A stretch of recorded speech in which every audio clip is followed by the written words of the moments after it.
Hey everyone, and welcome back to Battleborn. That's right, Battleborn. I have not covered this game in forever, but I've always wanted to make a Beatrix guide because I made a guide for every other character in the game, so here we are. Now, unfortunately, the motivating factor for me to finally make this guide was the sad news that Battleborn will be shutting down January 2021. And by shutting down, I don't just mean the multiplayer, I mean the entire game will be unplayable after January 2021. I wish they would have left the single player in so we could continue to play the game, but unfortunately it's all going to be gone. We've only got 1 year left with this game. Now, for those of you that might not know, I am a huge Battleborn fan. I played the crap out of it, and my channel's success is largely due to this game because my channel, nobody really cared about it before I started covering Battleborn. Battleborn gave me the initial boost that has just continued to this day to where I am now. So my channel's success is largely due to this game, and I wanted to give it a proper sending off by finally completing my last guide. So this guide for Beatrix, I call it the Devastating Dose because of course I have to give it a cheesy name. With this build, you're going to be buffing the crap out of your allies, helping them to kill things and keeping them alive, as well as harassing the enemy at range, putting damage over times on them so they can't regenerate their shields, and also debuffing their healing. Healers are going to hate you. Now, one thing that this build excels at, which is something I struggled to get Beatrix to be capable of doing forever, is the ability to survive when the enemy decides that you're annoying and they want to take you out. So this build, if the enemy attacks you, at least one-on-one, you should be able to survive, and you could probably even kill them, which is also something I've struggled with Beatrix in the past. In fact, the only reason this guide was never made was because I just could not get Beatrix to work, but I finally cracked the code. This build is awesome. I finally enjoy playing her, and I'm going to share it with you.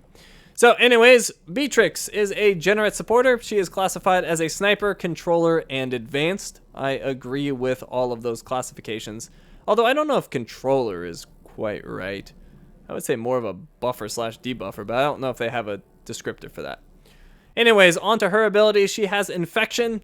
Infection wounds enemies for 3 seconds if shot normally, 5 seconds if scoped.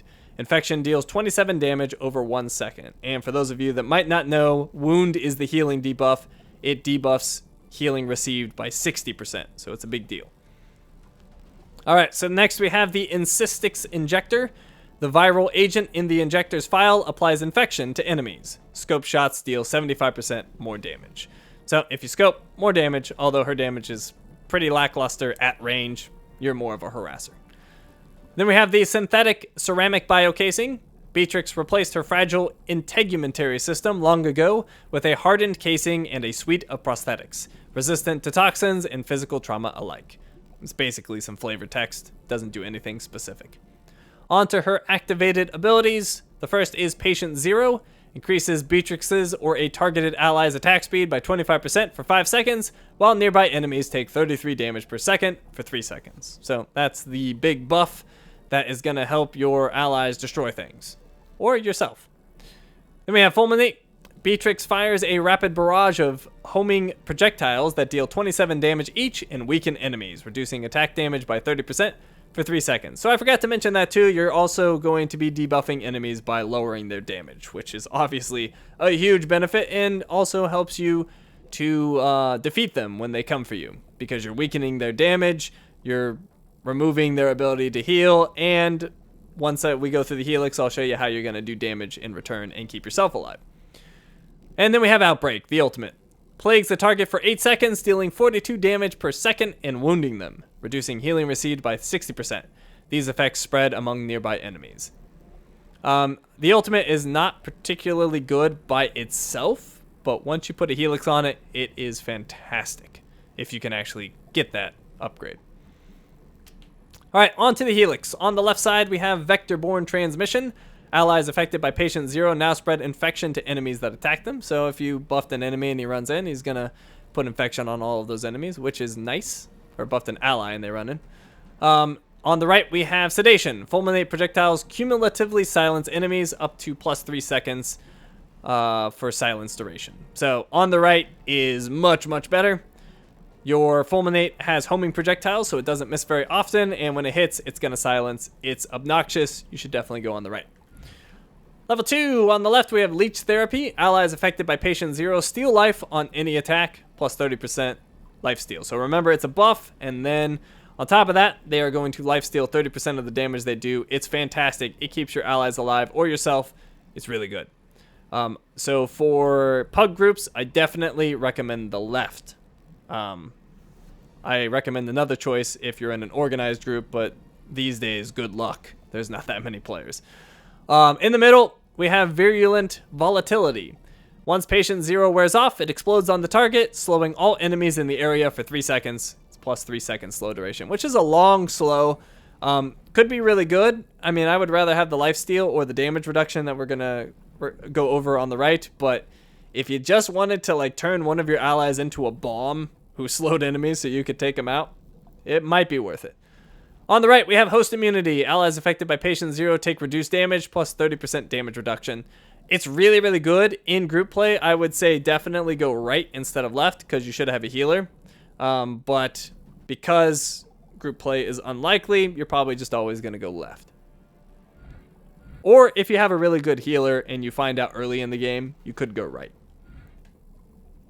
Level 3. On the left, we have Bloodshot. Beatrix uses her injector to melee targets, increasing her damage and stealing life from her targets. Plus 25% melee damage, plus 50% life steal.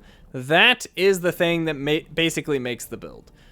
So when you get attacked by the enemy in melee, you can melee back, and you've probably weakened them from your Fulminate. You probably have Patient Zero on yourself, so you're already doing a bunch of lifesteal and increased attack speed, and then you're meleeing at increased damage and lifestealing a bunch. It's fantastic, and it's something you should take. On the right is basically worthless. Physician's Eye enhances Beatrix's optical implant with modular magnification, increasing maximum zoom distance. Her zoom is already plenty good. I see no reason to go right. Level 4, we have on the left, Prescription Affliction. Activating Fulminate instantly refills Beatrix's injector. I don't find that particularly useful because she has a lot of shots in the injector and she's not damage focused. So getting a quick refill is kind of whatever. In the middle, we have Remission Emission. Activating Fulminate sprays out a cloud that removes all debuffs from allies near Beatrix. Might be good in group play, but I don't find it useful in pugs. And then on the right, we have Vitality-Chirality. Activating Fulminate sprays an aerosol solution around Beatrix, slowing nearby enemies and speeding up nearby allies for 3 seconds. So plus 3 seconds slow duration to nearby enemies and plus 30% movement speed to allies. Very, very good Helix, what is it called? Whatever. Helix choice. You should definitely pick it on the right. Level 5, on the left we have Plague Rat. Infection deals damage to all enemies near the affected target, plus 20 damage per second. This is the one I used to pick because it's really good for wave clearing, which is something Beatrix struggles with. She'll often, in my experience at least, fall behind in levels unless you pick Plague Rat, and then you're hitting all of the waves with infection, which will help you quite a bit. But that's not actually what I pick anymore. In the middle, we have Double Dose. Hitting a target with the Incystix injector will cause the bullet to jump to the nearest nearby enemy, damaging them and applying infection. That's also a good one. Also helps with the leveling up, but not one that I choose. I know some people swear by it, but I'm just not a big fan. And then we have on the right, Immunosuppression. Enemies affected by infection take increased melee damage. That's plus 20 or plus 15% melee damage amplification. Amazing for your melee allies. Like if you have an Atticus on your team and you infect whatever he's attacking, they're going to take plus 15% more damage. Plus you probably did all the other buffs and debuffs and they're just going to get smoked. It also helps you immensely for when you get rushed by melee people, because you do the same buffs and debuffs to yourself and to the enemy attacking you, and then you do even more melee damage to them, and plus you've got the Bloodshot from level 3, so you're doing even more melee damage. It's great. So I would go on the right with Immunosuppression. Level 6, on the left we have Fast Acting, reduces Patient Zero's cooldown time, allowing more frequent use, plus or minus 25% cooldown time. Definitely want to take that. It's great. On the right we have Long Lasting, which does the same to Fulminate, but Fulminate's not as good as Patient Zero, in my opinion. Level 7, on the left, we have File Compression. Increases Beatrix's Encystix Injector ammo capacity by 6. But, like I said, it doesn't do a whole lot of damage, and it's already got a big clip size, so it's not a good choice, in my opinion. In the middle, we have Amplified Ampules. The injector charges up while scoped in, increasing damage and shield penetration at max charge, plus 50% damage, plus 25% shield penetration. I honestly haven't played around with that very much, but when I did use it, I didn't like it, so I don't recommend it. On the right, we have Anticoagulant. The Encystix injector siphons a portion of damage dealt, restoring Beatrix's health with each shot. That's plus 10% lifesteal. I don't find it to be great, but it does pair pretty well with Patient Zero, so it's even more lifesteal. Gives you a lot of sustain, so that's my recommendation, but I'm not like super hardcore, you need to go right. You could go left if you want, or even middle if you like that, but right is my recommendation. Level 8, on the left, we have Lingering Side Effects. Increases the duration of Patient Zero by 3 seconds, which is awesome. However, it's not as good as the right, Self-Medicated. When targeting an ally, Patient Zero also applies to Beatrix. So you get double Patient Zeros. That's so much better than the plus 3 seconds. Unless, of course, like your allies are really just not utilizing your Patient Zero, then maybe you want Lingering Side Effects and just Patient Zero yourself. But in general, Self-Medicated is the clear choice for me. And then level 9, on the left, you have Melancholy. Killing an enemy with Fulminate lowers the cooldown of Outbreak. Minus 10% cooldown time per kill. I go either way on this one. You could go left or you could go right with Infinite Sadness. Increases the damage of Fulminate, plus 25% damage.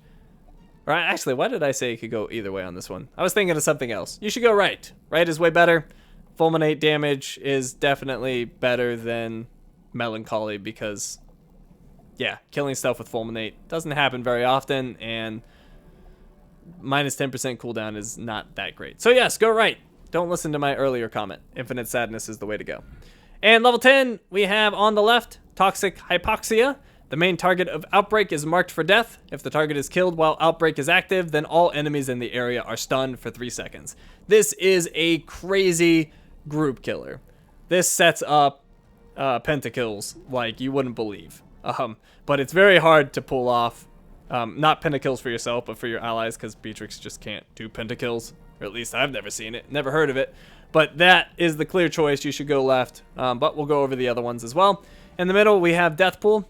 Firing Outbreak at the ground will create a pool, which will apply the effects of Outbreak to the first enemy target that touches it. Whatever. And then on the right, we have Necrotic Antibiotics. While the target is affected by Outbreak, a portion of damage dealt to the target is dealt to nearby enemies. Outbreak no longer deals damage over time. Plus 25% damage shared to nearby targets. I mean, whatever. It's not a big deal.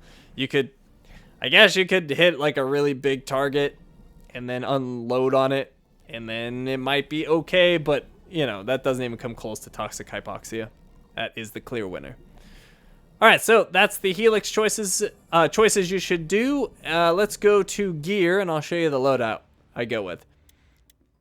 Now, in the past, I was always a huge fan of the super expensive loadouts because, honestly, I never had an issue getting crystals or shards, whatever they're called, and the matches always ran long.